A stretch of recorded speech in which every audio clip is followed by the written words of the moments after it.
derecho procesal agrario en la impartición de justicia a 30 años, mismo que será moderado por el doctor Luis Modesto Ponce de León Armenta, magistrado numerario del Tribunal Unitario Agrario del Distrito 24.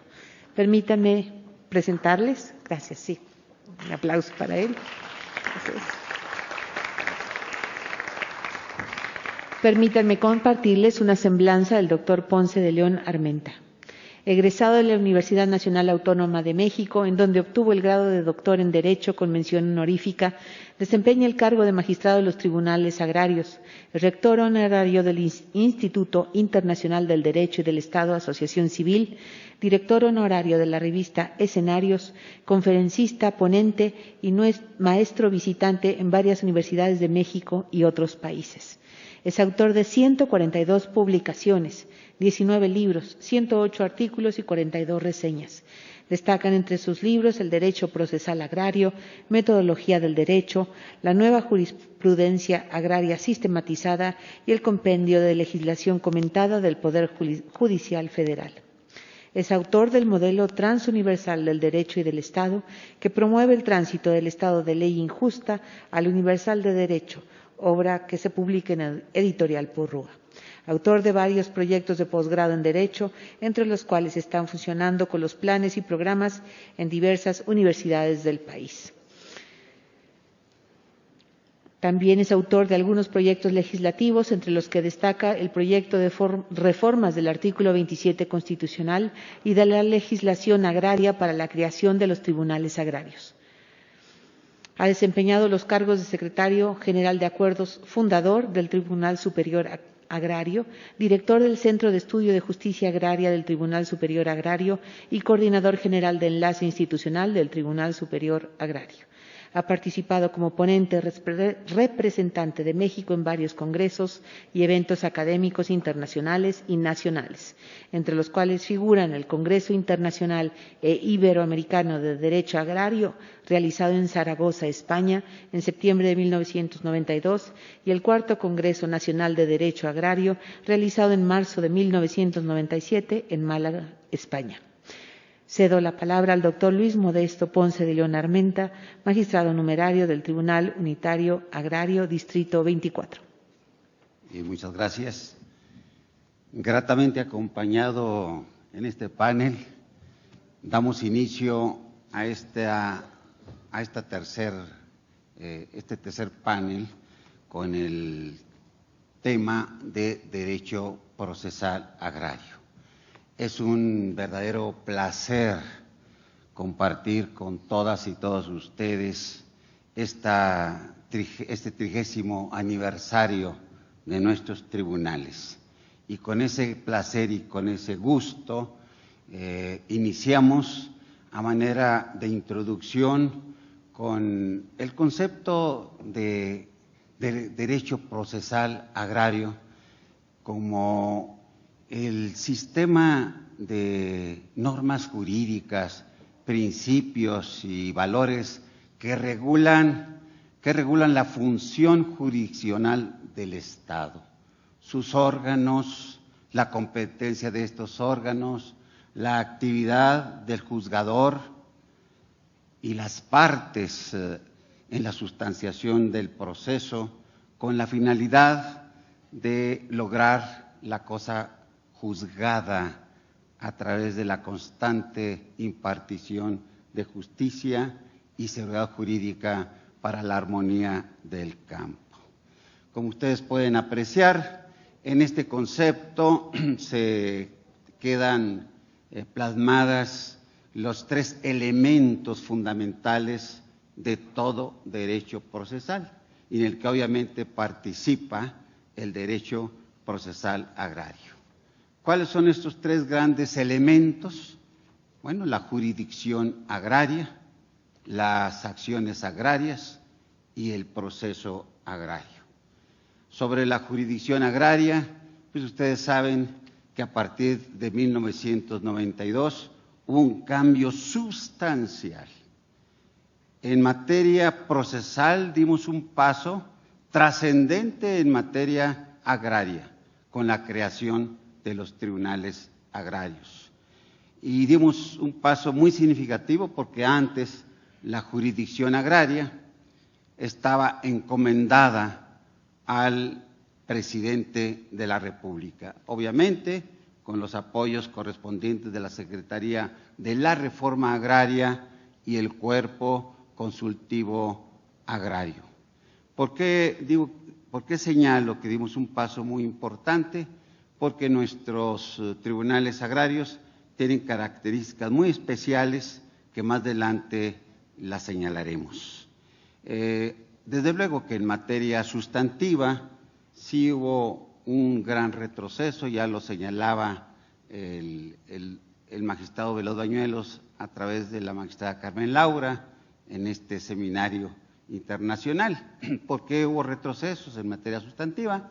Bueno, porque se eliminó el carácter social a la propiedad, tanto en ejidos como pequeñas propiedades. En ejidos, ¿por qué? Bueno, porque se canceló el procedimiento de privación de derechos agrarios y nueva adjudicación. Antes, si la parcela se abandonaba, pues entonces se privaba de derechos agrarios al titular y se adjudicaba la parcela a otra persona. Actualmente las parcelas, ustedes saben, son abandonadas, no producen, y eso ¿qué implicación tiene? Que pues se le quitó el carácter social a la parcela, pero también se le eliminó el carácter social a la pequeña propiedad porque se eliminaron las afectaciones. Y hasta ahorita no se ha logrado, pues de alguna manera, sustituir estos aspectos para regresarle a la propiedad el carácter social.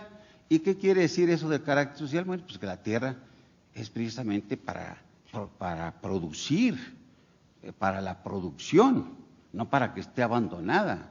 Es muy lamentable que tengamos que importar productos del extranjero, y lo más triste que esos productos que se importan, sobre todo de Estados Unidos, son producidos por brazos mexicanos, quienes sin encontrar oportunidades se van a Estados Unidos, producen y estamos importando. Y esto todavía más lamentable cuando a veces tenemos productos que se quedan sin la correspondiente distribución en nuestro país. Me quedo con estas ideas fundamentales, las concluiremos en la parte final, sobre todo para ajustarnos a la dinámica de este seminario internacional. Es un placer vernos acompañados en este panel por los siguientes ponentes. Nos acompaña la licenciada Catalina Alfaro Herrera, magistrada numeraria del Tribunal Unitario Agrario Distrito 35, que será la relatora de este panel y que expondrá nuestras conclusiones en la ceremonia de clausura. También nos acompaña la doctora Ana Cárdenas González, investigadora senior Senior World Just Projects. Nos acompaña también la doctora Blanca Estela del Rosario Zamudio Valdés, magistrada numeraria del Tribunal Unitario Agrario Distrito 18, la maestra Claudia Aguilar Barroso, socia directora de Aguilar Barroso y Asociados, la maestra María Antonieta Villegas López, magistrada numeraria del Tribunal Unitario Agrario Distrito 37, el maestro Ovidio Salvador Peralta Suárez, integrante de la Comisión de Reforma Agraria del Senado de la República, la maestra Rosalba Hernández Cornejo, magistrada numeraria del Tribunal Unitario Distrito 42, con sede en Querétaro, la licenciada Sandra Rojas Becerril, coordinadora de Asuntos Agrarios del municipio de Villa Victoria, Estado de México, el doctor Sergio Luna Obregón, académico del ITESO, y que ya a distancia ya está conectado con nosotros. Quiero, antes de iniciar con las presentaciones de cada uno de los ponentes, quiero hacer referencia primeramente al caso de la relatora de este seminario, que es precisamente la licenciada Catalina Alfaro Herrera, y me adelanto señalando algunos datos curriculares de la relatora de este evento.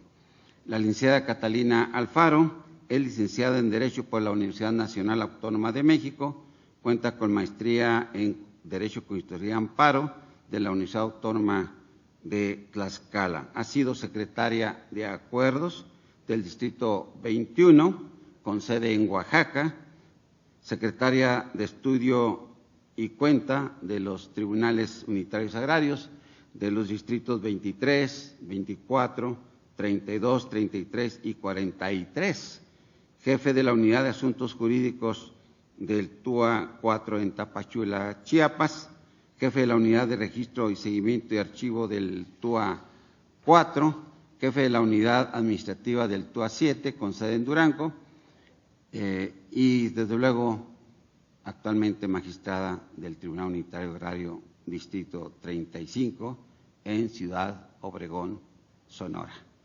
Y de inmediatamente pasamos al panel correspondiente con las participaciones de cada uno de ustedes, y vamos a señalar, obviamente, de conformidad a las reglas de este seminario, son 8 minutos por cada uno de ustedes. Cuando tengan 7 minutos yo voy a hacer referencia a la tarjeta amarilla. Cuando ya se pasen de los minutos, pues obviamente estaré haciendo referencia así muy clara para que se note de que ya pasaron del tiempo correspondiente. Entonces, en ese sentido, pues damos inicio, y bueno, tiene el uso de la voz, en primer lugar, la doctora Ana Cárdenas González. La doctora Ana Cárdenas González de Cosío es abogada del CIDE, con estudios de maestría, y desde luego terminó su doctorado también, con estudios de doctorado en Derecho en el King's College London en el año 2016. Su investigación doctoral trató sobre la llamada guerra contra el narco de Felipe Calderón y su impacto en el Poder Judicial Federal de México. Ha publicado artículos académicos y de divulgación sobre independencia judicial, justicia abierta, libertad de expresión, así como sobre justicia penal, la ley de amnistía y excarcelaciones masivas. A la par de su experiencia académica, ha trabajado en el Poder Judicial Federal, en el entonces IFAI, y en el Tribunal Electoral del Poder Judicial Federal, así como consultora independiente.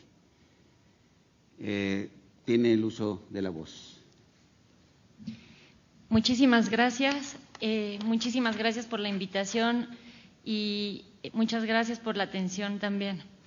Lo que yo les quiero platicar hoy es un modelo que documentamos en la organización a la que pertenezco, y es un modelo interesante, y la idea de presentarles hoy esto es un poco abrir la conversación hacia modelos que están ocurriendo en el país y que nos pueden ayudar a garantizar el acceso a la justicia de una forma eficaz para poblaciones que tienden a quedarse excluidos de la justicia formal, como son las comunidades indígenas. Entonces, lo que quisiera hacer hoy es, bueno, pues introducirles un poco este modelo de mediación indígena, platicarles un poco de cómo es este proceso, cuál es el perfil de las personas que facilitan estas sesiones de mediación y qué beneficios ha traído para las personas que integran estas comunidades. Posteriormente quiero tratar de hablar sobre por qué puede ser pertinente recurrir a la justicia alternativa desde la mirada de la gestión institucional, pero también desde el contexto del acceso a la justicia, para concluir con algunas ventanas de oportunidad y también tratando de provocar la conversación y la mirada hacia este paradigma de resolver conflictos que es la justicia alternativa. Entonces, bueno, el modelo de mediación indígena en Hidalgo inicia en 2007, de hecho ya cumple 15 años en noviembre, y este modelo de mediación lo ofrece el Tribunal Superior de Justicia del Estado a través del Centro de Justicia Alternativa. Entonces, el Centro de Justicia Alternativa tiene sedes para ofrecer mediación, conciliación, juntas restaurativas en espacios o en ciudades, pero también en espacios rurales. Tiene 3 sedes en Hidalgo y bueno, ¿cómo es este proceso? La mediación indígena, dado que es parte de los servicios que ofrece el Centro de Justicia Alternativa, pues se rige por los principios de justicia alternativa. ¿Qué son estos? La voluntariedad de las partes, la confidencialidad del proceso, la equidad de las partes al momento de empezar este diálogo o esta conversación para resolver un conflicto y, por supuesto, la imparcialidad y la legalidad a la cual está obligada la persona que facilita este proceso. Entonces, ¿cómo empieza? ¿Qué detona una mediación? La detona una persona interesada, podría ser una persona que demande, ¿no? Pero aquí es una persona interesada en resolver su conflicto que acude a la sede de mediación, o incluso puede ser un caso que la propia autoridad comunitaria indígena envíe o derive al centro de mediación indígena. Entonces, en esta primera entrevista es interesante porque en las sedes a las personas que son hablantes, ya sea del otomiñañú, tepegua o náhuatl, se les puede hablar en sus lenguas lo que ellos prefieran, se les da la bienvenida, se les escucha sobre el problema y entonces se determina si es un asunto que puede ser mediable. Una vez que se decide que sí lo es, se hace la invitación a la otra parte y esto en comunidades indígenas es interesante porque implica trasladarse carreteras complicadas. Nos platicaba un notificador que le ha tocado recorrer ríos, etcétera, pero para poder promover que se resuelva el conflicto. Entonces, en esta invitación se habla del proceso, no se habla del conflicto, pero sí de las reglas y se le invita a participar. Ahora, si esta persona accede, se lleva a cabo pues una mediación. Esta mediación se puede llevar a cabo en la sede de alguna de estos 3 centros de mediación o incluso se puede llevar en el lugar donde las partes convengan. Nos platicaban que puede ser en la cancha de básquetbol de la comunidad, hasta en la calle nos dijeron. El asunto es que las personas puedan acceder a una forma de resolver su conflicto. Entonces, se llevan a cabo las mediaciones y puede culminar, si las partes se ponen de acuerdo, puede culminar en un convenio que, de validarse por la directora general del Centro de Justicia Alternativa, toma el carácter de sentencia. Y esto le da certeza jurídica a las partes y les ayuda a concluir su proceso. Y obviamente, en caso de incumplimiento, es ejecutable. Ahora, ¿quiénes son estos facilitadores y facilitadoras? Como ustedes pueden ver en esta tabla, son personas, digamos, tanto hombres como mujeres, no todas son abogados. La ley de justicia alternativa de Hidalgo permite que los mediadores indígenas no lo sean, pero aquí lo que me gustaría resaltar es que todos pertenecen a la comunidad o a las comunidades, o sea, uno no puede pertenecer a varias, pero sí tienen este arraigo y vinculación con las comunidades. Y tal como se ve ahí, la gran mayoría de ellos hablan la lengua de las personas a las que van a atender. Ahora, una cosa que para mí es importante mencionar es no solo tienen esa vinculación con la comunidad, pero también lo tienen con la institución. Y esto significa que el Tribunal Superior de Justicia de Hidalgo, así como capacita y certifica facilitadores que van a operar en Pachuca y en otras ciudades, también va a certificar a estos facilitadores. Y esto abona a su imparcialidad y a su neutralidad. Entonces, me tomé la libertad de poner esta cita textual de una persona usuaria a la que entrevistamos. De hecho, este proyecto generó una investigación con base en entrevistas de usuarios, facilitadores y autoridades comunitarias. Y fíjense ustedes cómo habla de la imparcialidad de la persona mediadora, ¿no? Dado que solo tengo unos cuantos minutos, me voy a seguir, pero se las dejo ahí. Adelante. De acuerdo. Entonces, ¿cuáles son los beneficios? El primero es el acceso a la justicia para las comunidades. Perdón, es que no llego a ver bien. Dado que ofrece formas de resolver conflictos ágiles, gratuitos, pero que además le explica a las personas de qué se trata el proceso. El entender las reglas del juego no necesariamente es un dado en este país y aquí sí se garantiza.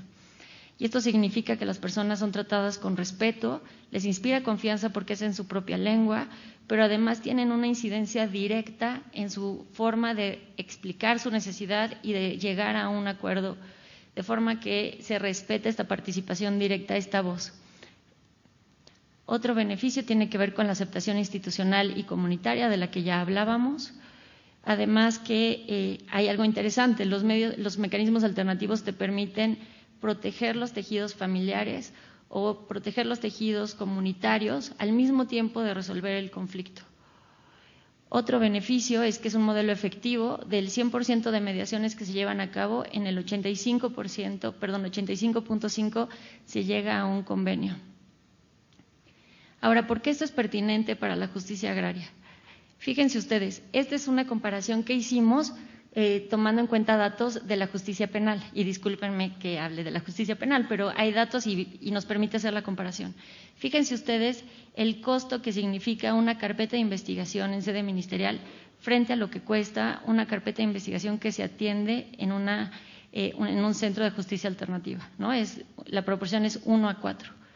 También vean ustedes el tipo de rezago que genera la justicia alternativa, es prácticamente mínimo respecto de la justicia tradicional, y bueno, también el nivel de satisfacción. Y aquí lo que tomábamos era la judicialización de las carpetas de investigación como un proxy para hablar de satisfacción de las partes versus el llegar a convenios. Entonces, esto es para invitar a los miembros de este tribunal a apostarle por la justicia alternativa. ¿Puedo tomarme un minutito más? Perdónenme. Adelante. Ahora, ¿por qué es importante esto para las comunidades indígenas? Son personas que se encuentran en desventaja cuando se enfrentan a un tribunal de la justicia civil, tienden a no entender el proceso porque no se les ofrece el servicio de intérprete o traductor, pero además van a enfrentar gastos y costos adicionales por el traslado, por la contratación de servicios, etcétera. Y en el contexto de la justicia agraria, esto no es una excepción. Hay rezago en la jurisdicción agraria y también hay una falta de traductores y de intérpretes, pero además la conflictividad, algunos de los asuntos que implican tejidos familiares o comunitarios podrían abordarse en un contexto de justicia alternativa que vela por esos tejidos. Por lo tanto, les invito, ¿no?, a abrir la conversación hacia la justicia alternativa. Muchas gracias por el tiempo extra.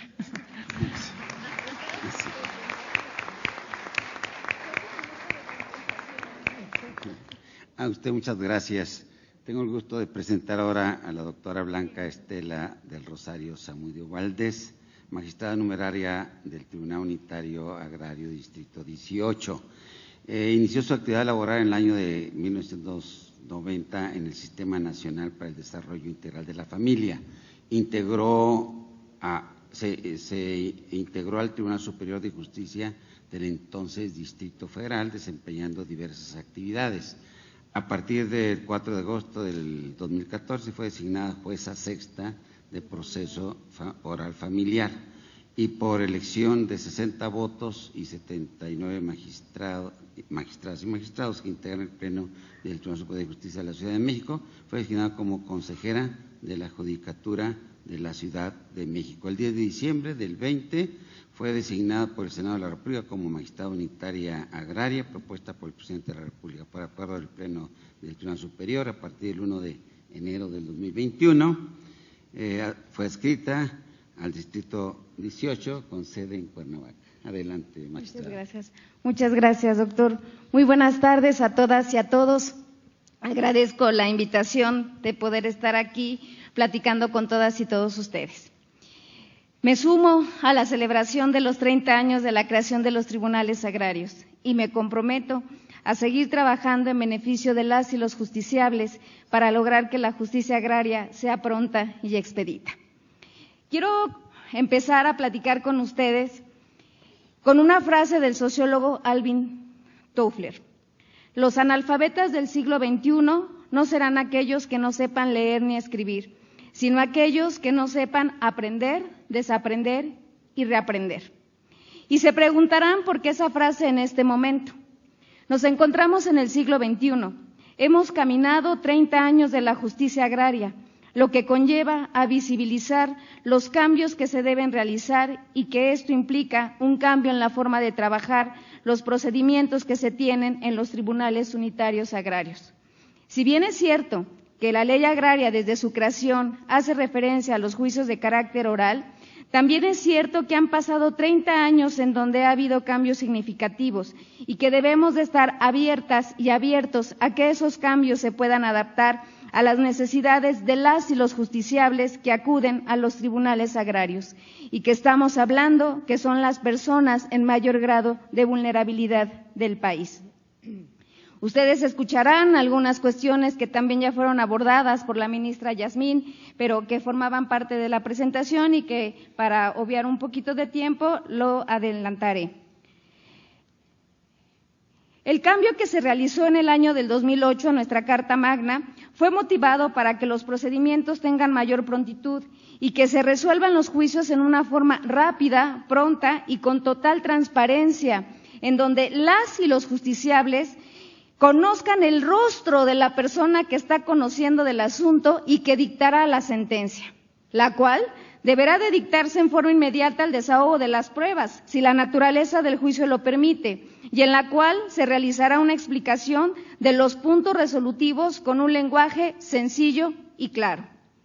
Son cambios cruciales de los que hay que transitar en los procedimientos que actualmente tenemos. Para lograrlo, debemos de cambiar la visión actual que se tiene de la oralidad. Dada la naturaleza de los juicios, es importante tener en claro que los expedientes se integran en un sistema mixto, es decir, que tanto los escritos de demanda como de contestación de demanda deben de seguir siendo parte del expediente para poder fijar plenamente la litis. Y ya en audiencia oral, dar cumplimiento a la exhortación de la amigable composición y, en caso de no ser posible, admitir las pruebas ofrecidas, ordenar lo relativo a su preparación y desahogarlas en audiencia oral.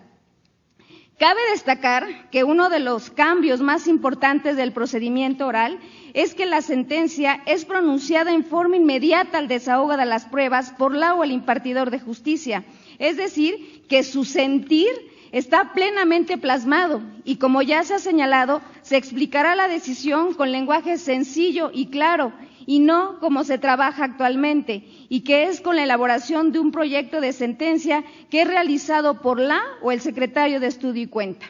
Este es un cambio indispensable en la impartición de justicia. Por eso insisto que quienes nos dedicamos a la noble y hermosa tarea de juzgar debemos de estar abiertas y abiertos a aprender, reaprender y desaprender. He comentado, y ustedes han visto en las diapositivas, lo relativo a la oralidad. Como ya lo mencionó también la ministra Yasmín, la inmediación y la contradicción van íntimamente relacionadas con el principio de oralidad. Es decir, que al estar la o el magistrado en la audiencia y escuchar alguna petición y previo el derecho de la otra parte, debe de darse una respuesta inmediata a lo solicitado.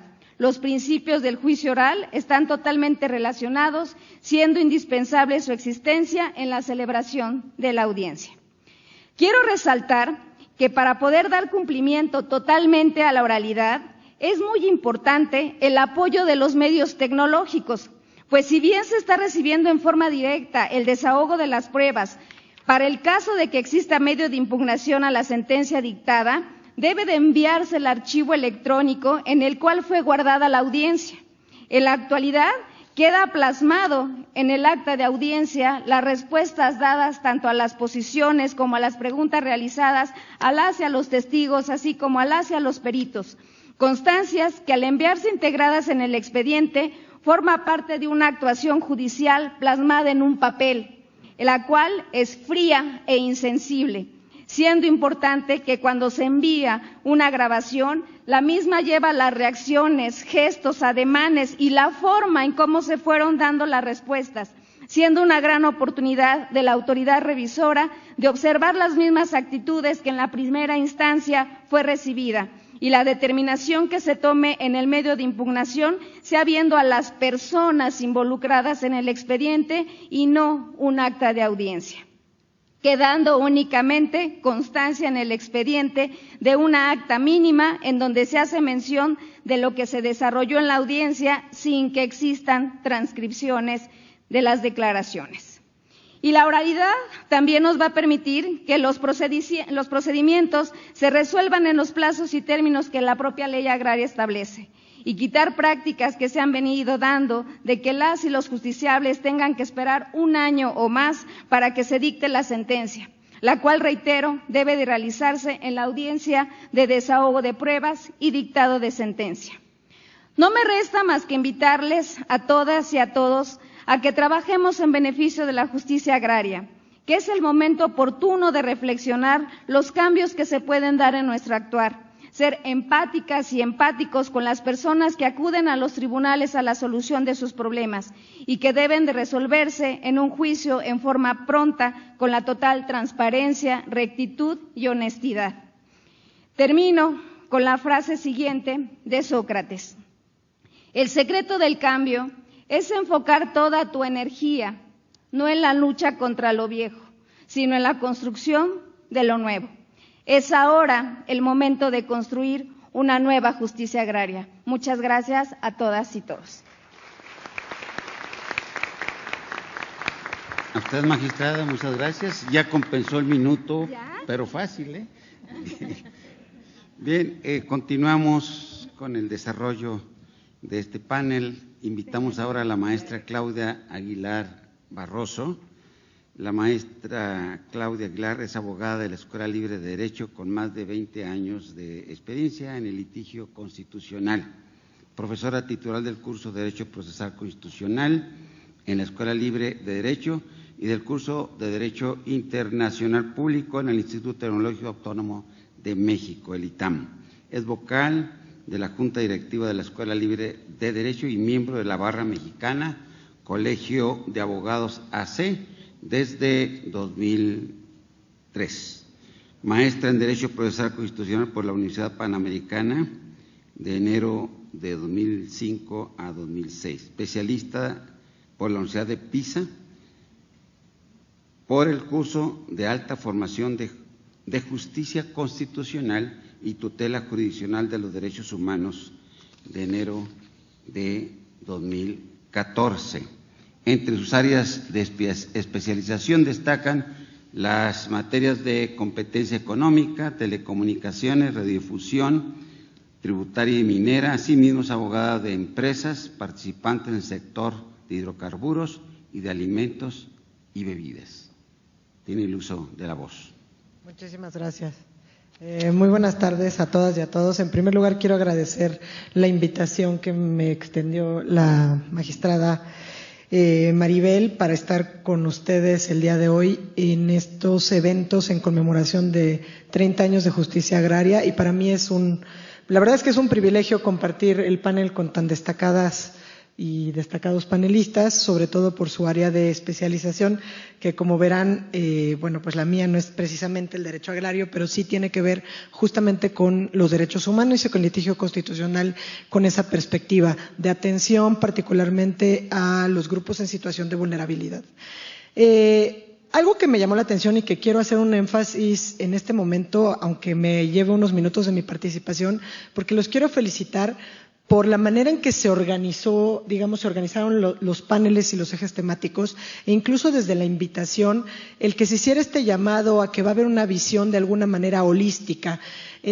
Hago énfasis en ello porque creo que mucho de lo que nos falta, sobre todo a quienes practicamos el derecho de manera cotidiana, es acercarnos a las otras disciplinas. Y en el caso de la justicia agraria, y del tema agrario en general, de las comunidades indígenas, algo que destacaba nuestra compañera del World Justice Project, por ejemplo, de la mediación, me parece que este enfoque interdisciplinario se vuelve todavía más relevante.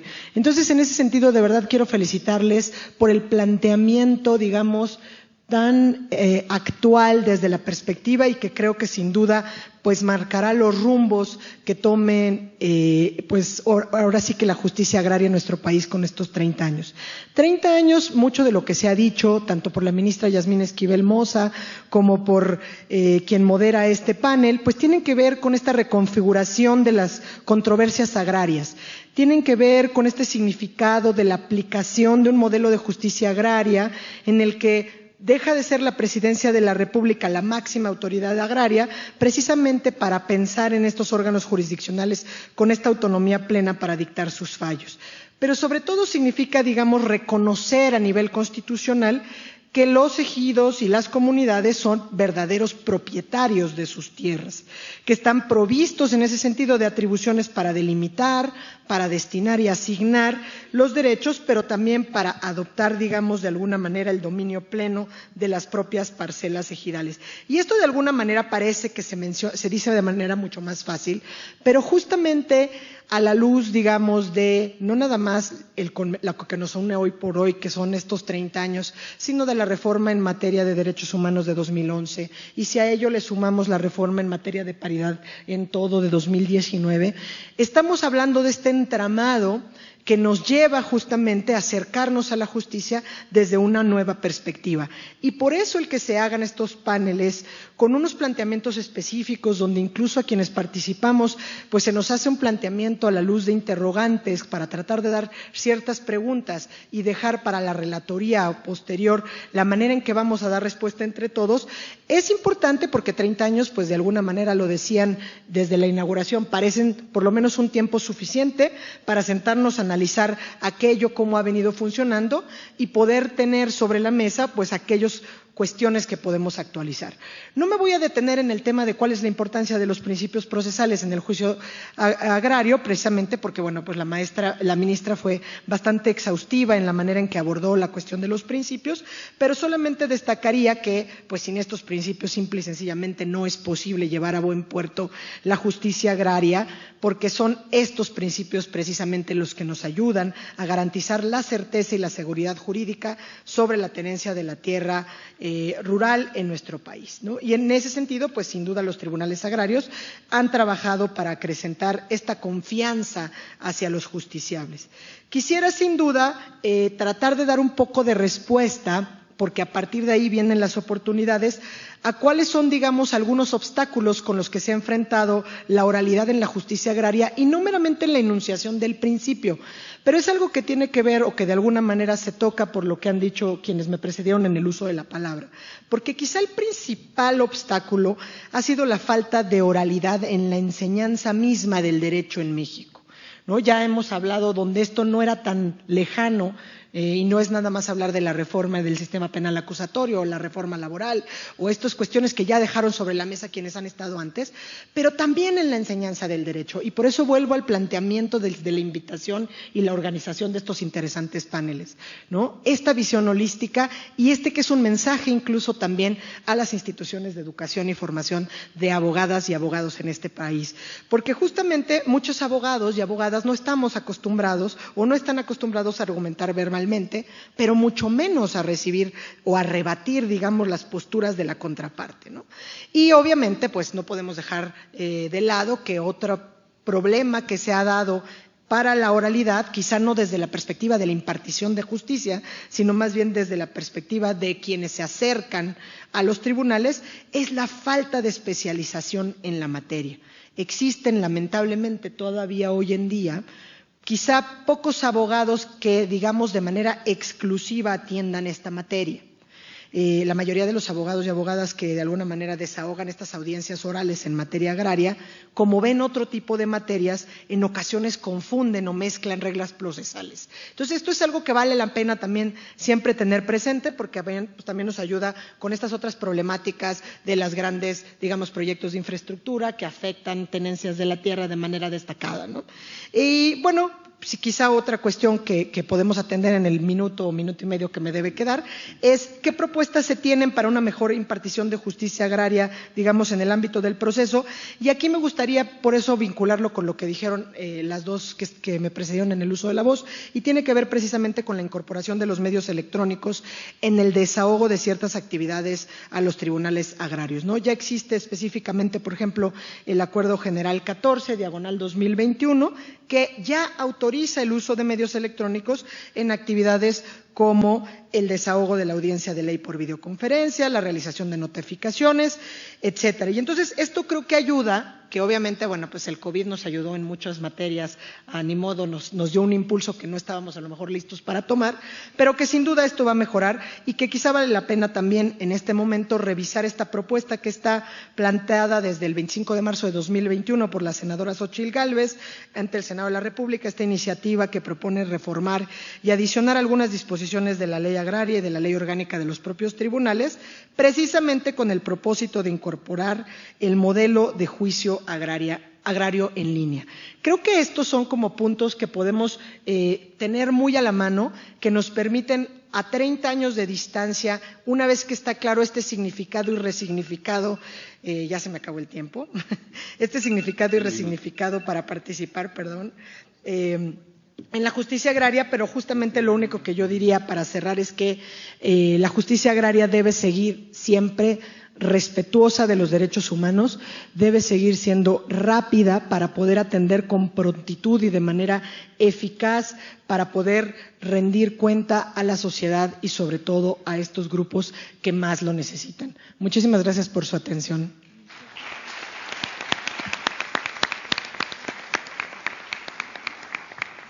Muchas gracias, maestra Aguilar Barroso, muchas gracias. Ahora tengo el gusto de invitar a la maestra María Antonieta Villegas López, magistrada numeraria del Tribunal Unitario Distrito 37. La magistrada es licenciada en Derecho por la Universidad Nacional Autónoma de México, cursó la especialización de la carrera judicial, es maestra en Derecho Corporativo por el Centro Universitario Irlandés AC y maestrante en Derecho Económico por la Benemérita Universidad Autónoma de Puebla, entre otros. Cursó el diplomado de alta dirección impartido por el ITAM, Instituto Tecnológico de Estudios Superiores de Monterrey. Y también ha sido docente en la Universidad Motolinía, en la Universidad Autónoma Benito Juárez de Oaxaca, en la Benemérita Universidad Autónoma de Puebla. Ha impartido cursos en la Universidad Iberoamericana y en la Casa de la Cultura Jurídica de Puebla. Nombrada y ratificada magistrada del Tribunal Unitario Agrario por la Honorable Cámara de Senadores a propuesta del Ejecutivo Federal. Desde luego participó en los bienales celebrados en Buenos Aires, Argentina, en 2018 y por la vía remota en la que se realizó en Nueva Zelanda en 2021. Adelante, magistrada. Buenas tardes, tengan todos ustedes. Me siento muy honrada de estar hoy compartiendo este panel, pero también muy emocionada. Me estoy dirigiendo a mis magistrados superiores, a mis compañeros pares, y pues esto es un gran reto para mí, porque no les voy a hablar de nada nuevo, de nada que ustedes no conozcan. Quisiera decirles que hoy existe otro México más grande, más complejo y más poblado del que teníamos en 1992. La tierra se mantiene, pero la población se multiplica. Y esto lo vemos en el día a día al frente de los tribunales agrarios. Si de 1915 a 1992 el adalid fue el reparto de tierra, en 1992, al ponerse fin al reparto agrario y dar nacimiento a los tribunales agrarios, se inicia una nueva etapa, una etapa en donde ya entra lo jurisdiccional, como mis antecesores lo han dicho. Ha habido varias modificaciones ya en estos años a la ley agraria. entre otras, la primera en 1993, en donde se dio una ampliación a la competencia de los tribunales agrarios. En 2011 se reformó el artículo 164 dentro de la reforma que hubo a la Constitución Política de los Estados Unidos Mexicanos y se estableció un reconocimiento expreso de los derechos humanos. En 2016 se da otra reforma a la ley sobre paridad de género y se dice que para la integración de los comisariados ejidales y de los consejos de vigilancia se tendría que contar con al menos un 60% de integrantes que fueran del mismo género y se procurara integrar a las mujeres ejidatarias en las comisiones y puestos auxiliares con que cuesta el comisariado ejidal.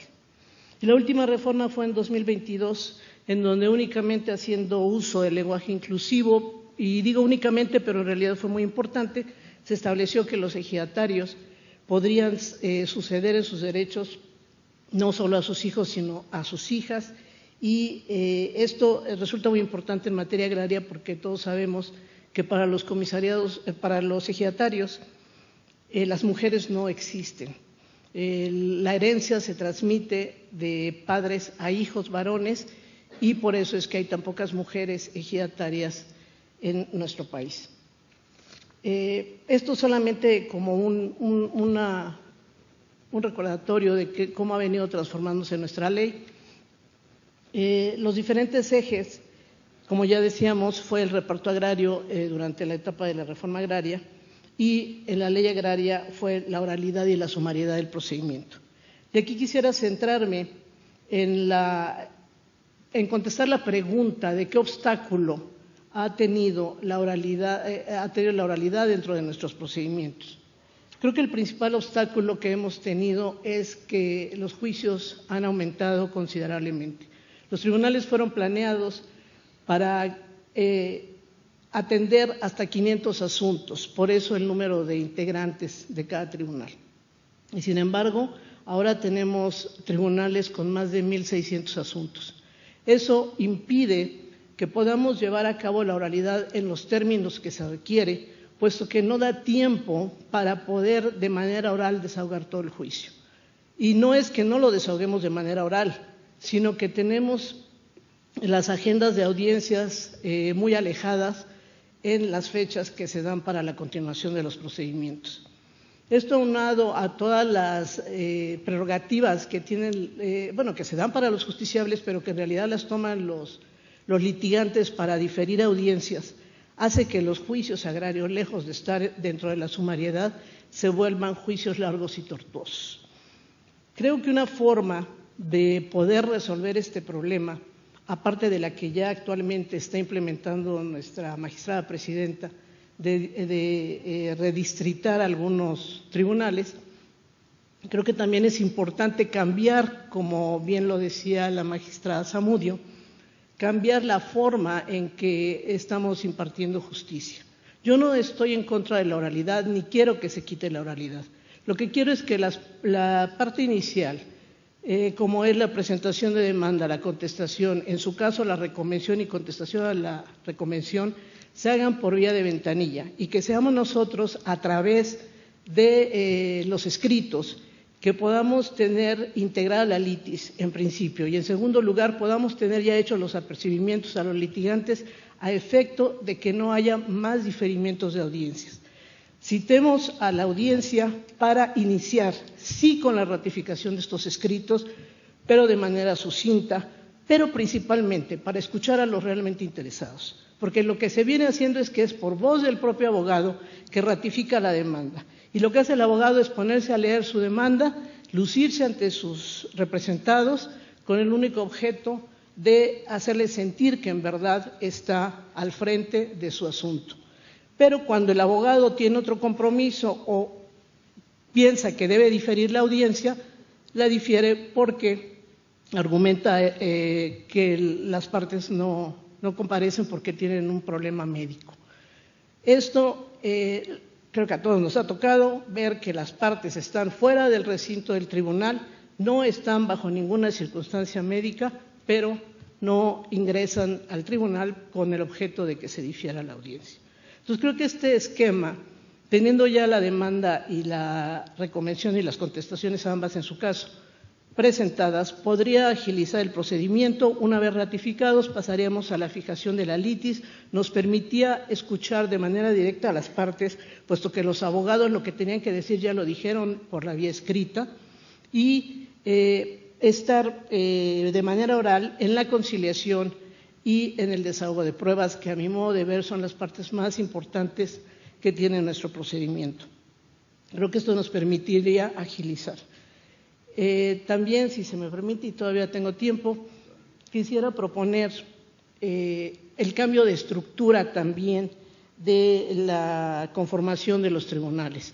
Contamos con secretarios de acuerdos y contamos con secretarios de estudio y cuenta que muchas veces están disociados en sus criterios, y al momento de que el magistrado revisa los proyectos cuesta trabajo más que tomar la decisión, poder conjuntar esos criterios.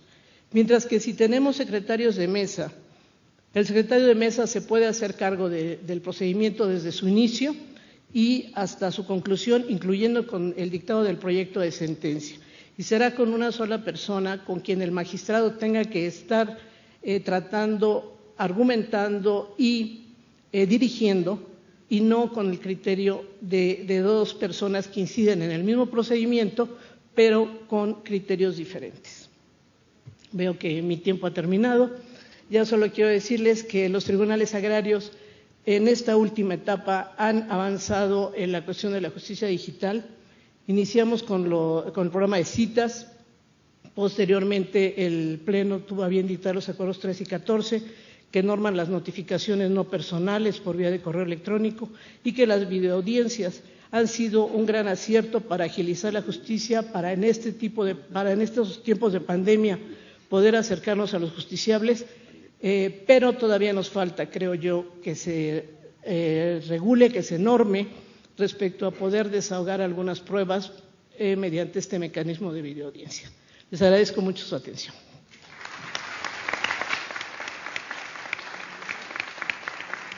Muchas gracias, magistrada. Invitamos ahora por vía remota al maestro Ovidio Salvador Peralta Suárez a participar en este seminario. Él estudió licenciatura en Contaduría Pública por la Universidad Olmeca de Tabasco, presidente de la Comisión de la Juventud y el Deporte, integrante de las comisiones de Agricultura, Ganadería, Pesca y Desarrollo Rural, Desarrollo y Bienestar Social, de Energía, de Hacienda y Crédito Público, de Recursos Hidráulicos, de Reforma Agraria, integrante de la Comisión Especial para el Seguimiento de la implementación de la Agenda 2020 en México, integrante de PAR Américas y empresario en los ramos de transporte y agroindustria. Tiene el uso de la voz, maestro. Muchas gracias. Buenas tardes a todas y a todos. Agradezco mucho la invitación a este seminario, en especial a la magistrada Maribel Méndez de Lara, magistrada presidenta del Tribunal Superior Agrario. Por favor, Luis Modesto Ponce de León, le pido que le haga llegar mis saludos. Y también saludo a todas y a todos los ponentes que se encuentran esta tarde en este importante foro. Porque el día de mañana se conmemoran los 30 años de la instalación de los tribunales agrarios. Y como poder legislativo estamos conscientes de la importancia y la necesidad de actualizar la ley agraria, ya que esta ley que actualmente nos rige fue promulgada hace 30 años. Sabemos que es un tema urgente el que se facilite la impartición de justicia agraria, que se faciliten tanto los medios de acceso como el proceso mismo. Este tema implica una doble importancia. En primer lugar, por la cantidad de sujetos agrarios que llevan procesos en los tribunales, pero además porque la mayoría de esas personas son campesinos y campesinas, personas humildes y sencillas. Entonces, estamos ante un tema tanto de acceso a la justicia como de reducción de la desigualdad. Y bueno, atentos a esta necesidad, en la Comisión de la Reforma Agraria del Senado de la República hemos estado analizando varias propuestas que en su momento pretenden modificar e impactar directamente el tema de la justicia agraria. Se considera entre las diversas opciones de iniciativas que tenemos que se establezca un título con diversos capítulos que pueden definir sobre todo el tema, pues bueno, tiene que incluir disposiciones generales, lo referente a los emplazamientos, lo relativo al procedimiento oral agrario, lo que tienen que ser los medios de pruebas y que se pueden aportar en los juicios. También el juicio agrario sucesorio que pueda ser en la vía sumaria, que venga la jurisdicción voluntaria, la sentencia y los medios de impugnación, así como la ejecución de la sentencia. Esto con el fin de cumplir con el principio constitucional de otorgar seguridad jurídica en la tenencia de la propiedad ejidal, comunal y la pequeña propiedad. Por ello, me gustaría señalar algunos puntos que considero son los de mayor trascendencia. Se establecerían de manera precisa los principios que se deben atender en el juicio agrario, como son la oralidad, la publicidad, la igualdad, la inmediación, la contradicción, la continuidad, concentración, dirección, impulso, preclusión procesal, una defensa adecuada y algo muy importante, la gratuidad. Los tribunales agrarios deberán garantizar el derecho de las partes a una defensa adecuada en materia de acceso a la justicia de personas y comunidades, sobre todo a los que se autodescriben como indígenas. Se debe establecer la suplencia en sus planteamientos de derecho. Además, denunciar las medidas para contar con intérpretes en su lengua y asesores en su cultura, los cuales, en caso de no respetarse, deben originar la reposición del procedimiento, ya sea de oficio o por resolución jurisdiccional. También se deben determinar los medios de apremio para que el Tribunal Unitario Agrario haga cumplir sus determinaciones. Se propondría también exhortar a las y los interesados para concluir el juicio a través de la amigable composición. Se regularía con normas ajustadas a la realidad que se viven en el campo, el ofrecimiento, la admisión y el desahogo de las pruebas que han de desahogarse en el proceso. En las pruebas periciales se suprimiría la obligatoriedad de que cada parte designe un perito, haciendo obligatorio que desde el principio el tribunal respectivo designe a quienes fungirán como oficiales, en la búsqueda de reducir el tiempo que en muchas controversias de diversa índole se invierten en la preparación y materialización de esta prueba. También que se incorpore la posibilidad de que los tribunales agrarios desechen demandas notoriamente improcedentes, además de la figura de la conexidad que aplique en la acumulación de los juicios en el que coincidan las partes, las causas y los bienes controvertidos. Se determinaría también que es indispensable que las personas que asistan a cada una de las partes en el proceso sean profesionales en derecho, y esto en efecto de satisfacer la exigencia constitucional de cumplir con el derecho fundamental de contar con una defensa adecuada, salvaguardando la esfera jurídica del impetrante. A fin de brindar también asesoría y orientación jurídica a las personas sujetas de derecho agrario, se auxiliaría con el Instituto Federal de la Defensoría Pública para designar a una defensora o defensor. Lo anterior para evitar que en forma sistemática se presenten alguna de las partes sin personas que lo asesoren o una abogada o abogado que se apersone en la audiencia de ley, provocando el diferimiento de la audiencia y debidamente fundamentada por la ausencia de dicha obligación en el texto de la ley. En virtud de todo esto que les acabo de comentar, se propondría también modificar la Ley Federal de la Defensoría Pública en concordancia con la reforma integral que se plantea a la ley agraria. En general, se amplían las disposiciones que permitan lograr de manera eficaz y rápida, desde el inicio del proceso hasta la ejecución de las sentencias.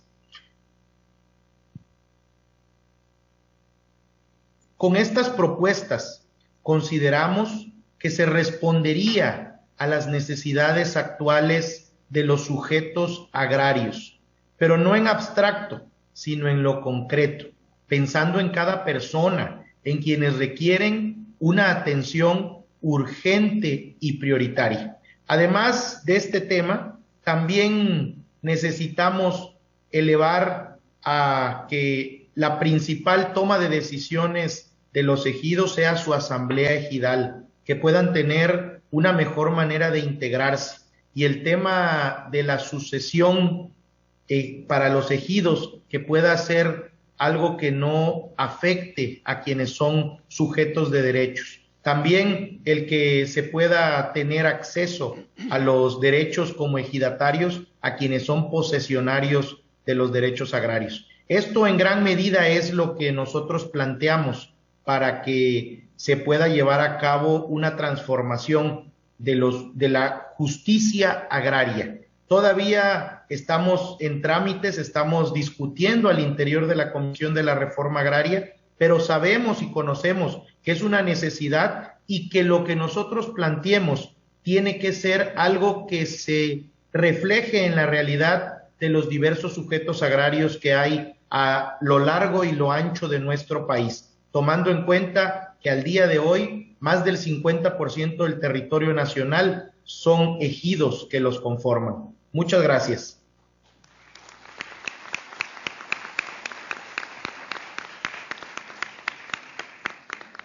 Muchas gracias, maestro Salvador Peralta. Continuamos con este panel. Para tal efecto, tengo el agrado de invitar ahora a la maestra Rosalba Hernández Cornejo, magistrada numeraria del Tribunal Unitario Agrario Distrito 42, con sede en Querétaro. La magistrada es originaria de la Ciudad de México, licenciada en Derecho por la Universidad del Valle de México, con maestría en Derecho Constitucional y Amparo por la Facultad de Derecho de la Barra Nacional de Abogados.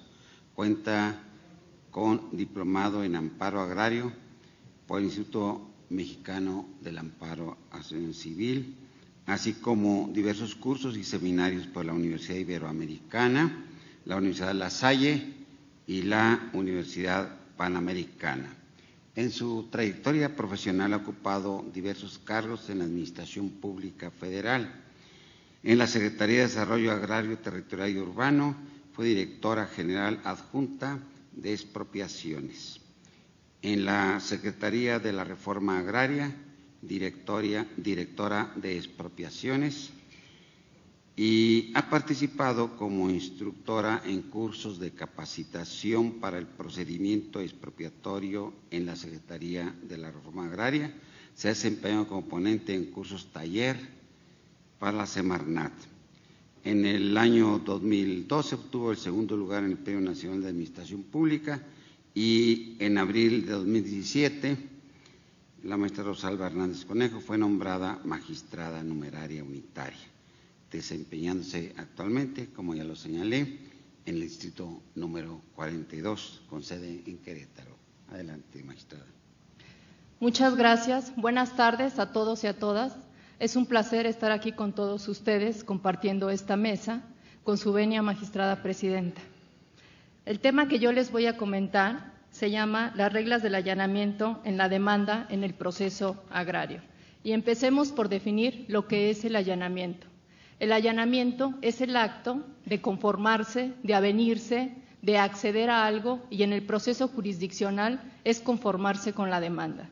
Su fundamento se encuentra en el artículo 180 de la Ley Agraria y en su segundo párrafo establecen las reglas o los elementos que se deben de tomar en cuenta para darle validez y que estos son 3. El primero es que el allanamiento sea confesado en todas sus partes. El segundo elemento es que el allanamiento sea verosímil y el tercer elemento es que el allanamiento se encuentre apoyado con otros medios de prueba y que sea apegado a derecho. Ahora, ¿qué entendemos por el primer elemento o por la primera regla de que sea confesada la demanda en todas sus partes? Pues a esto nos referimos que la parte demandada tiene que conformarse con todos los hechos y las pretensiones de la demanda, porque no podemos fraccionar o elegir esto sí o esto no. Tiene que ser un todo en la demanda. Y los otros 2 elementos se refieren, estos son los que le dan luz al juzgador para poder determinar si el allanamiento es verdadero o no. Por lo tanto, aquí podemos concluir que no basta con que exista un allanamiento en un juicio agrario para poder dar por hecho o para dar por procedente lo que es la acción, sino que el juzgador tiene que dar y valorar todo el caudal probatorio para darse cuenta de la verdad. Les voy a poner un ejemplo de demandas muy recurrentes en el Tribunal Unitario Agrario del Distrito 42 en el estado de Querétaro, en donde se dan mucho los casos del allanamiento, en las demandas donde se solicita la nulidad de las actas de asamblea de delimitación, destino y asignación de tierras ejidales, mejor conocidas como las del Procede o el FANAR o el ADATE. En estos, ¿qué es lo que se solicita? Bueno, se solicita la nulidad del acta, que se deje insubsistente el certificado parcelario y que se ordene al Registro Agrario Nacional que se emitan los nuevos certificados parcelarios dividiendo la parcela, es decir, parcela A y parcela B. En ese sentido, ¿cuáles son los argumentos o los antecedentes de la demanda para solicitar esta nulidad? Bueno, pues ellos argumentan que tienen una sesión verbal por parte del demandado antes del procede. También argumentan que tienen la posesión desde mucho antes del procede y que la asamblea tenía el conocimiento de que tenían la posesión también antes del procede. Sin embargo, pues su principal argumento era la sesión verbal que tenían antes de la asignación.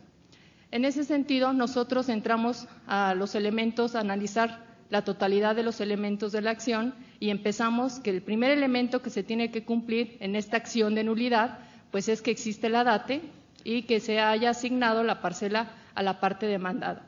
El segundo elemento pues es de que exista o que haya elementos para que la parte actora demuestre que tiene la posesión antes de la asignación del ADATE.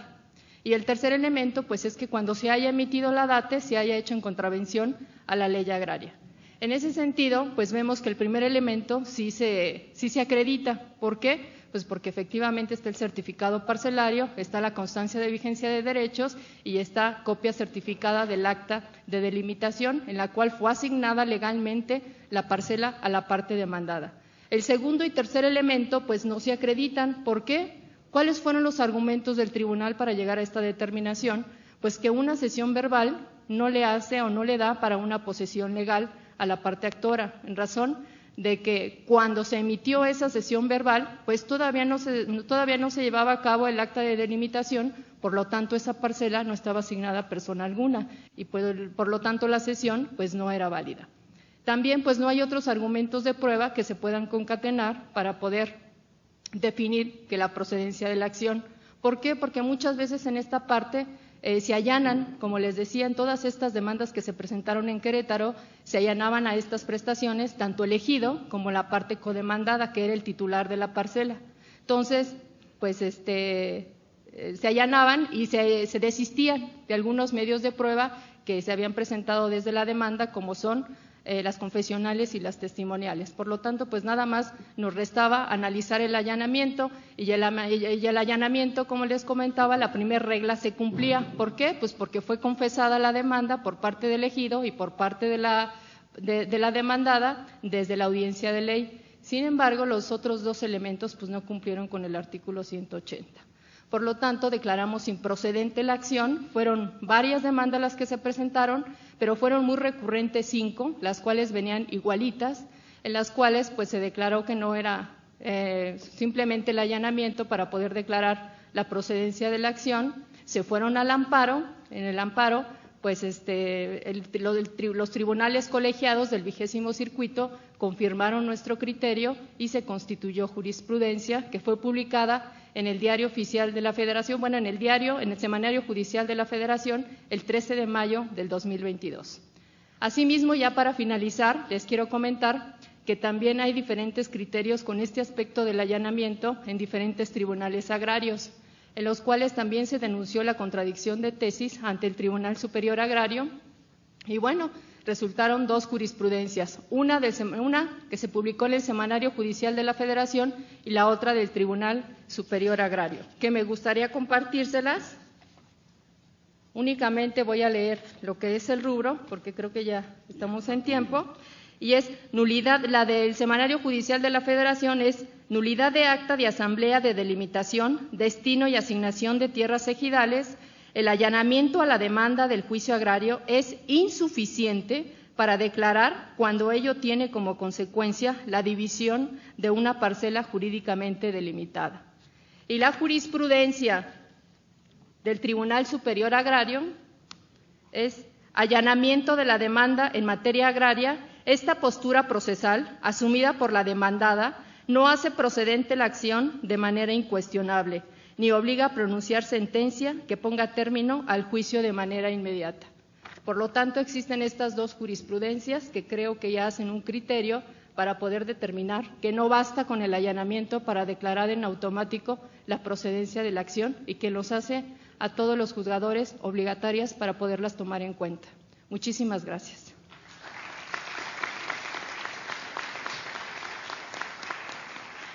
Muchas gracias a usted, magistrada Rosalba Hernández Cornejo. Le corresponde ahora el turno a la licenciada Sandra Rojas Becerril. La licenciada es abogada, egresada de la Universidad Autónoma del Estado de México, dedicada a la materia agraria desde el inicio de su carrera. Fue visitadora de la Procuraduría Agraria en la Delegación del Estado de México en el 2001 hasta el 2008, participando activamente y de manera muy destacada en el programa de certificación de derechos ejidales y titulación de solares urbanos, procede. A partir del 2010, funda y dirige el grupo SACT, consultoría dedicada a brindar servicios de asesoría jurídica y técnica especializada en materia agraria, y a través de esa empresa ha tenido la oportunidad de atender a más de 2.500 expedientes, logrando con ello colaborar en la ardua tarea de llevar la justicia agraria en el campo mexicano. En el ámbito del servicio público ha tenido la iniciativa de fundar la Coordinación de Asuntos Agrarios en los municipios de Villa Victoria y Atlacomulco, Estado de México, teniendo también el honor de participar en la administración municipal con los cargos de directora de Desarrollo Económico, directora del DIF municipal, entre otros. En el campo de la academia se desempeñó como docente, coordinadora y directora del primer centro de capacitación a elementos de seguridad pública municipal. Tiene el uso de la voz, licenciada. Muchas gracias, magistrado. Buenas tardes a todos. Mi agradecimiento por brindarme la oportunidad de estar aquí para dar inicio a mi intervención en este panel en el que me siento muy honrada de participar. Quiero traer a la mesa algunos conceptos simplemente para puntualizar, porque ya mis compañeros, han abundado bastante en el tema del procedimiento, pero yo sí quiero puntualizar ya porque casi estamos cerrando este panel. Y el primer concepto que quiero traer a la mesa es el concepto de procedimiento. De manera general, cuando hablamos de procedimiento entendemos que es la forma de hacer una cosa o de realizar un acto. En derecho, el procedimiento se ha usado tradicionalmente también como sinónimo de juicio o instrucción de una causa o de un proceso. En nuestra materia, el procedimiento se tiene que analizar en dos momentos, y ya también algunos de mis compañeros lo han comentado. El primer momento es al amparo de la Ley Federal de la Reforma Agraria y el segundo a la luz de la Ley Agraria y la Reforma al 27 Constitucional de 1992. Vamos a analizar el primer momento, el procedimiento agrario al amparo de la Ley Federal de la Reforma Agraria. El libro quinto de esta ley se dedicaba a los procedimientos agrarios y en ellos se describían los pasos que debían de darse para cada una de las acciones de restitución, dotación, ampliación de tierras, bosques y aguas, que finalmente fue el objeto de nuestra reforma agraria. Según esta ley, también eran considerados procedimientos agrarios otro tipo de acciones de naturaleza diferente como las permutas, las fusiones, las divisiones, las expropiaciones de ejido, aquellos trámites que iban encaminados a determinar las propiedades inafectables, los trámites para el reconocimiento, titulación y deslinde de bienes comunales, así como los procedimientos de nulidad y cancelación de certificados de inafectabilidad, los de suspensión y privación de derechos agrarios. Y también eran considerados como procedimientos agrarios pues, los trámites por conflictos internos entre los ejidos, las comunidades y entre los sujetos agrarios al interior de ejidos y comunidades. Hay que destacar que en todos y cada uno de estos procedimientos que acabamos de señalar se tenía un carácter administrativo, cosas que también hemos platicado a lo largo de este panel.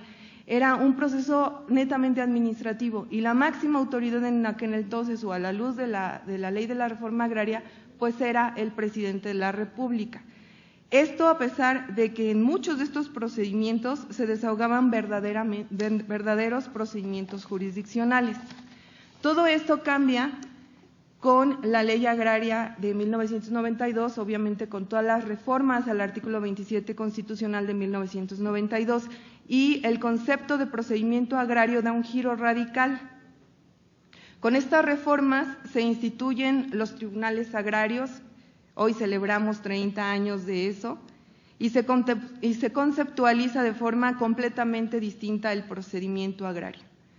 La ley agraria dedica su título 10º a la justicia agraria y con ese título se diseña todo un sistema de justicia que tiene como objeto sustanciar, dirimir y resolver las controversias que se susciten con motivo de su aplicación. Con la ley agraria, los procedimientos agrarios ahora constituyen las diversas etapas en las cuales se desahoga el juicio agrario o proceso agrario. Seguidos ante quiénes, pues ante los tribunales competentes, en este caso tribunales unitarios agrarios y el Tribunal Superior Agrario, en los que invariablemente se tienen que aplicar los principios de oralidad, inmediación, publicidad, concentración y celeridad, que ya la ministra de la Suprema Corte de Justicia nos explicó de manera magistral en su intervención y que pues ya no voy a señalar de manera puntual para no entrar ya en ese tema. Ahora, ¿cuál es la importancia de estos principios procesales en el juicio agrario? Como ya señalamos, los principios de nuestra materia tienen como objetivo salvaguardar los derechos de los sujetos agrarios con la aplicación de un proceso rápido, simple, económico y justo, no riguroso, no formal. La importancia de los principios rectores del juicio agrario radica en que éste se aplica para otorgar justicia a los sujetos agrarios, entendiendo como sujetos agrarios, según lo dispone el artículo 135 de la Ley Agraria, a ejidatarios, comuneros, sucesores de ejidatarios o comuneros, ejidos, comunidades, pequeños propietarios, avecindados y jornaleros agrícolas. De lo anterior podemos resaltar que el derecho procesal agrario se aplica a un sector vulnerable, a nuestros sujetos agrarios, por lo que está ubicado en el ámbito del derecho social y no del derecho civil. Creo que esto es algo que pues todos los que conocemos la materia lo sabemos.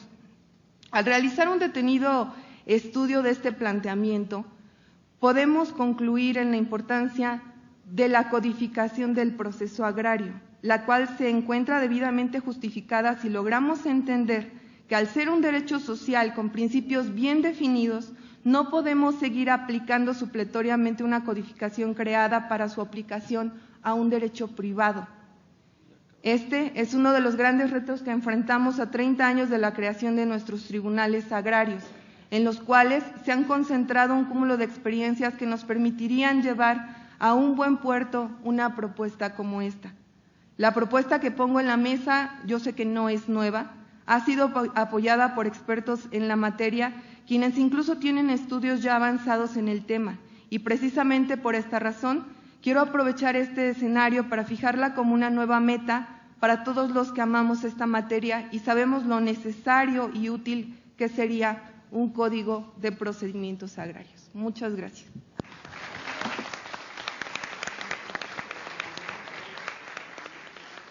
Muchas gracias, licenciada Rojas Becerril.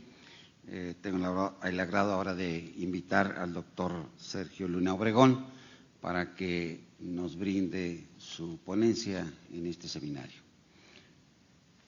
vía remota.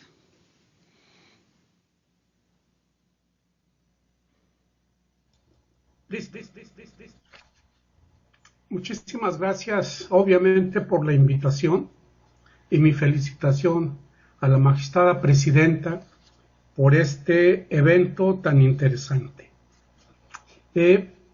Cuando recibí la invitación me di a la tarea de encontrar un tema que me permitiera hacer una afirmación primera o primaria como parte de una hipótesis y después invocar las consideraciones que creyera yo conveniente para decidir si la hipótesis se comprueba o se desecha ya en el capítulo de conclusiones, para después de ello, si es que se prueba, ir a las propuestas. En este caso, mi hipótesis, o mi afirmación, es que es momento de fortalecer la perspectiva de derechos, del derecho social en el derecho procesal agrario. O sea, que el derecho procesal agrario se vea siempre con una perspectiva de derecho social en donde se puede aplicar la supletoriedad de manera muy pulcra, de manera muy delicada. No puede aplicarse a rajatabla porque entonces desnaturaliza el derecho procesal agrario. ¿Cuál es la idea de esto? Es darle eficiencia y eficacia a esta materia instrumental por la aplicación de los principios rectores, que hay una riqueza inconmensurable de principios rectores a lo largo del capítulo procesal de la ley agraria, pero en un marco de referencia novedoso, en un nuevo paradigma, y este paradigma son los derechos humanos.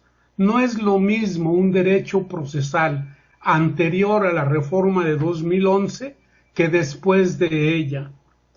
¿Por qué? Porque en tratados y en la propia Constitución existen factores para tomarlos en consideración. Por ejemplo, la fracción 19 del artículo 27 establece con toda claridad cuál es la teleología del derecho procesal agrario, con toda claridad. Es dar seguridad jurídica a la tenencia de la tierra mediante la creación de tribunales agrarios especializados que manejen los juicios controvertidos. Yo creo que esto es el parteaguas cuando se crea cuando se promulga la ley federal, la ley de reforma agraria. O sea, los procedimientos administrativos seguidos ante las instancias administrativas con resolución del presidente de la República llegaron a su fin y se abrió la etapa del proceso jurisdiccional. Procedimientos procesos estos, que además se le dotó de una serie de características que deben de ser tomadas en consideración. Bueno, cuando hago esta propuesta, dije, bueno, históricamente está probado que el derecho agrario es un derecho social desde 1917 hasta la fecha. No voy a abundar en ese tema porque estoy hablando ante especialistas que conocen perfectamente la historia de la creación de las garantías sociales en la Constitución de 1917. Y vale la pena nada más recordar que en los subsecuentes códigos agrarios se respetó esta característica. O sea, se afectó la tierra de propiedad privada acaparada por latifundistas y se repartió en beneficio de los sujetos agrarios, a efecto de darles un derecho social que equilibre la desigualdad. Entonces, este factor histórico creo que lo brinco porque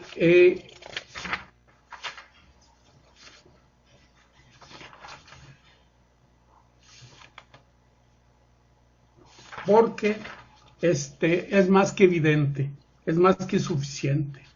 Efectivamente, dentro del capitulado de la ley agraria, que es otro marco de referencia que creo que debe tomarse en cuenta, están varios principios. Uno que rige el ejercicio de la acción, otro que dirige el proceso, uno más que orienta la función jurisdiccional, otro capítulo de aquellos que rigen en la sentencia y como parte final definen la forma de ejecución de la sentencia. Más adelante les diré cuáles considero que son esos principios. Entonces, este marco de referencia relativo a los derechos humanos es indispensable tenerlo presente en la ley agraria.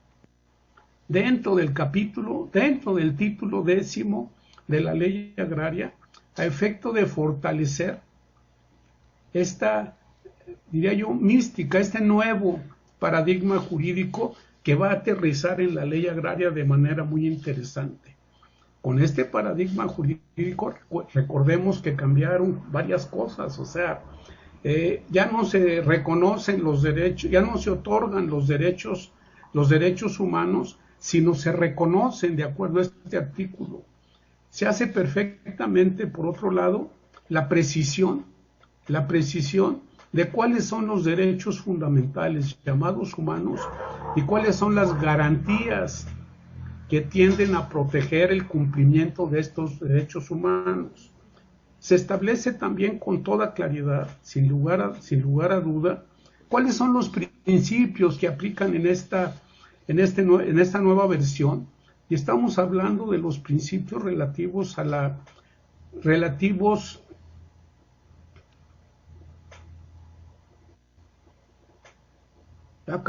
30 segundos para terminar, Luis, creo que no. A los principios relativos al principio pro persona, entre otras cuestiones que todo el mundo conocemos. Bueno, pues vamos aterrizando en la ley esta parte, estos principios de manera bien dicha. Igualmente, hay un marco de referencia jurisdiccional ya muy abundante a partir de 2011, que también pueden ayudar a conformar un sistema normativo procesal de manera muy avanzada. Y luego hay otra reforma a la Constitución, también muy importante, que habla de la simplificación del proceso. O sea, dice la Constitución en el artículo 17 desde 1917, ¿sí?, establece con toda claridad que hay que suprimir las formalidades que no afecten derechos de las partes.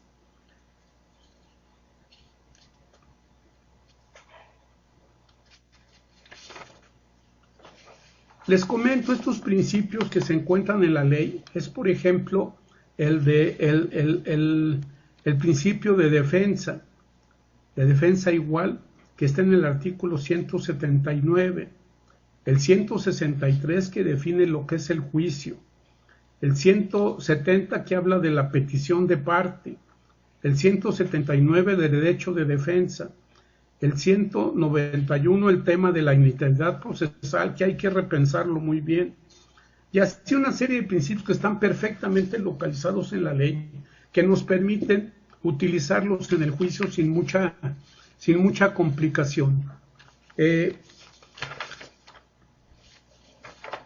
Entonces, con estos argumentos considero que está comprobada la necesidad de reforzar, de fortalecer con perspectiva de derecho social el derecho procesal agrario, a fin de hacer un proceso eficaz y a fin de hacer un proceso eficiente.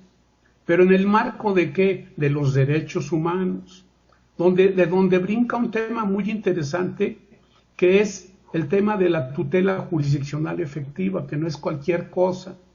La tutela jurisdiccional efectiva, dice la Corte Interamericana y el doctor García Ramírez, es prácticamente un presupuesto de la tutela jurisdiccional efectiva. ¿Por qué? Porque exige un sistema normativo adecuado, tanto sustantivo como procesal. Además, magistrado, se acabó el tiempo. Jueces, se le acabó el tiempo. Imparciales y además de jueces, ya me pusiste nervioso, Luis. Pasan los 8 minutos, mi estimado Sergio. Y de jueces independientes. Y la imparcialidad significa un juez competente, que también se entiende como capacitado jurídicamente y sobre todo con un respeto a las cuestiones éticas. Si no hay justicia en este sentido, si no hay trámite en este sentido, no hay justicia. Bueno, ¿cuáles son mis propuestas? Definitivamente la reforma a la ley al paro, a la ley agraria, sin perder la esencia de lo que está reglamentado ahora, pues entonces perderían 30 años de experiencia en este tratamiento del derecho procesal agrario. Luego, también creo que es necesario establecer un programa de concluido institucional en relación con los alcances del derecho social en el proceso agrario, que incluya el paradigma constitucional actual. Y luego también creo que es indispensable voltear los ojos a la estructura de los tribunales agrarios, que requieren a gritos un apoyo importante por la cantidad de expedientes que en la actualidad se tramitan en muchos tribunales agrarios. Pero para estar en condiciones de esto, bueno, pues es necesario luchar por la independencia presupuestal. Pasaron los 8 minutos. Como se hace con otros órganos jurisdiccionales autónomos. Sí. Muchas gracias. Muchas gracias. Gracias, doctor Sergio Luna Obregón, exsecretario general de Acuerdos y magistrado de los tribunales agrarios. Muchas gracias. Vamos a abreviar los tiempos, porque sí nos hemos extendido, aunque nos hemos respetado, todo el panel ha respetado sus minutos, pero vamos a abreviarlos.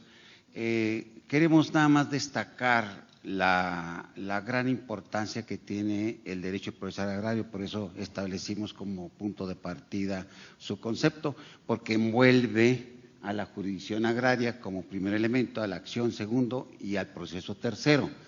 Y en este panel es preciso destacar las grandes virtudes de nuestro derecho procesal agrario. Entre ellas, pues a diferencia de los demás tribunales que existen en México, nuestros tribunales agrarios pues son los únicos que tienen programas de justicia itinerante, que nos permiten efectivamente llevar la justicia a los lugares más apartados del país. Hemos tenido, sabemos que hay jornadas en las que se han conjuntado más de 11 comunidades y ejidos. 11 comunidades y un ejido, esa es una concreta y objetiva información que tengo. También tenemos el caso de tribunales en donde se han resuelto más de 400 asuntos, es decir, más de 400 audiencias en una sola jornada de justicia itinerante. Entonces, ¿qué son los tribunales agrarios? Pues no solamente hemos logrado la paz y la justicia en el campo, en la ciudad jurídica y obviamente la productividad, sino que nos hemos constituido en uno de los mejores tribunales en el país. También, a diferencia de los demás tribunales, los tribunales agrarios dictan sentencias en la misma audiencia de ley, que es otra gran virtud que tenemos en los tribunales agrarios y que en esta celebración vale la pena destacarlos. ¿Por qué razón? Porque sí hemos tenido un gran avance en la materia. A diferencia de los demás tribunales, los tribunales agrarios también abrevian el proceso al permitir contestar la demanda en la misma audiencia de ley, aunque muchos abogados pues han abusado de la oralidad, pero es una gran virtud porque optimizamos el proceso agrario, limitando los pasos procesales. Igual, a diferencia de los demás, desde su fundación en 1992, en los tribunales agrarios se practica la oralidad, lo que ahora apenas es una novedad. Me dio mucho gusto ver que la ministra de la Suprema Corte de Justicia de la Nación, Yasmín Esquivel, destacó precisamente esta característica de los tribunales agrarios y hizo una muy buena referencia y una comparación muy importante. Por tanto, pues nosotros hemos establecido realmente pautas muy importantes y que estamos en condiciones de seguirlas haciendo. También, a diferencia de los demás tribunales, se practica en la mayoría, no en todos, ojalá que pronto lo practiquemos en todo, el principio de inmediación integral, calificada, que consiste no solamente en que estemos pendientes en las diversas salas de audiencias, porque en la mayoría hemos tenido que habilitar salas de audiencias por la gran cantidad de asuntos, sino que aparte que tengamos la oportunidad de atender a todo demandante de justicia sin previa cita, en cualquier momento y de manera pública, porque esto genera mucha confianza en los tribunales, pero además optimiza los recursos, porque muchas veces hacemos notificaciones en las comparecencias y muchas veces también señalamos las fechas correspondientes para entregar sentencias. Entonces también es otro punto muy importante que debemos destacar en nuestro proceso, en nuestro derecho procesal agrario, que incluye obviamente el proceso. Hay muchas más asuntos que tratar y ver de las virtudes que tenemos, porque también es una virtud de los tribunales la carrera judicial. Desde el inicio, desde cuando apenas se iniciaron los tribunales, se organizó un curso de capacitación para los primeros 34 tribunales en el país y a partir de allí siempre se ha privilegiado el mérito, porque incluso tenemos un reglamento especial precisamente para ello y los ingresos pues siempre se hacen a través de concursos. Y esto pues nos da mucho orgullo porque hay personas que se incorporan a los unitarios como aprendices, a veces haciendo su servicio social y poco a poco van escalando varias funciones jurisdiccionales hasta llegar finalmente a magistrados. Es un placer de veras cuando escuchamos currículum como el de la magistrada Catalina, donde se nota claramente todas las experiencias establecidas antes de llegar a ser magistrada. Igualmente tenemos muchos casos de muchos secretarios de acuerdo, muchos secretarios de estudio y cuenta que estuvieron con nosotros, con los magistrados, y que ahora son magistrados agrarios. Entonces es un gusto ver este desarrollo. Tenemos varias preguntas, pero sí tenemos el tiempo muy limitado. Yo creo que desahogaremos. Aquí hay una de la magistrada Luisa Ramírez para la doctora Ana Cárdenas, y nos pregunta qué obstáculos han enfrentado en la aplicación de la justicia alternativa.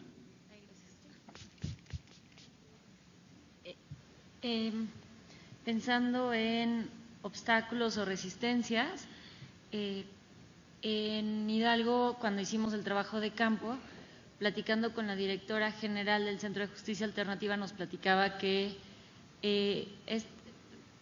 pensando en resistencias, muchas venían desde adentro de la judicatura, con relación a considerar este paradigma como válido para resolver conflictos. Entonces, esa ha sido una oposición o un problema o una resistencia a la que se han enfrentado. Por ejemplo, yo le preguntaba a la directora general, ¿cómo es que este modelo, que ya en ese momento tenía 14 años, próximamente 15, cómo es que este modelo no se ha dado a conocer?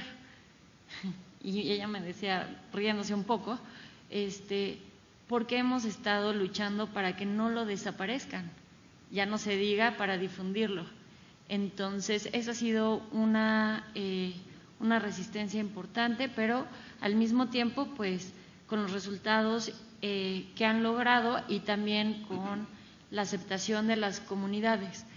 En este sentido, no nos han compartido exactamente una oposición por parte de las comunidades, pero definitivamente hubo un proceso muy importante de vinculación con las autoridades comunitarias y con los integrantes de las comunidades para platicar con ellos sobre el proyecto que querían emprender y poco a poco ir ganando su confianza para poder integrarse a la dinámica de resolución de conflictos con las comunidades sin sustituir a la autoridad comunitaria, pero colaborando con ella para que la comunidad se pudiera apoyar tanto en su propio delegado, que ese es el título de la autoridad comunitaria en Hidalgo, como también en el centro de mediación.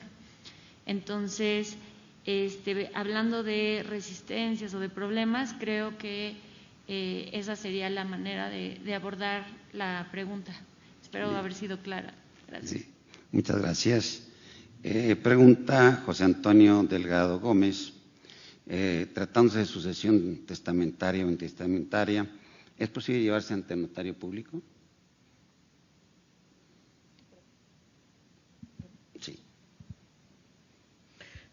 Sí se puede llevar ante notario público, es un fedatario público, pero se tiene que hacer una real investigación en el Registro Agrario Nacional para que, de existir una lista de sucesores, esta no sea posterior a la que se haya realizado ante notario público. No sé si con esto contesto la pregunta o fui demasiado concreta.